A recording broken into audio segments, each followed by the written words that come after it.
Hello అందరికీ. ఈరోజు మన వీడియోలో పొనగంటాకు తాలింపు ఇంకా పప్పుచారు ఎలా తయారు చేసుకోవాలో చూద్దాం. ముందుగా స్టవ్ ఆన్ చేసి ప్యాన్ పెట్టుకొని అందులో కొంచెం ఆయిల్ వేసి తెల్లగడ్డలు, ఎండుమిరపకాయలు, జీలకర్ర, పోపు అంతా వేసుకొని తర్వాత నీట్గా వాష్ చేసి పెట్టుకున్న పొనగంట కూరని యాడ్ చేసుకొని అంతా బాగా కలిసేలాగా కలుపుకోవాలి.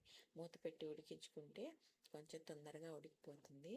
సో మీరు మూత పెట్టి బాగా ఉడికించుకోండి. కొంచెం ఆ తాలింపు కలర్ మారింది చూసారా. తర్వాత కొంచెం సాల్ట్ యాడ్ చేసుకొని, ఆకుకూరలో ఉప్పు ఉంటుందంటారు కదా, అందుకని మీరు చాలా కొంచెం యాడ్ చేసుకొని చెక్ చేసుకొని తర్వాత యాడ్ చేసుకోండి. అంతే, పొనగంట కూర తాలింపు రెడీ. ఇంకా పప్పుచారుకి తిరగమాత పెట్టుకుందాం.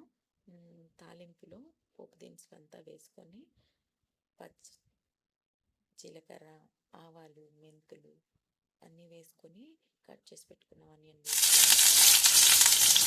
కరివేపాకు, కొత్తిమీరని కూడా యాడ్ చేసుకొని అవి కొంచెం వేయించుకొని తర్వాత మనం కుక్కర్లో ఉడికించి పెట్టుకున్న పప్పుని యాడ్ చేసుకొని కాసేపు ఉడికించి దించేసుకోవాలి. అంతే, పప్పుచారు కూడా రెడీ.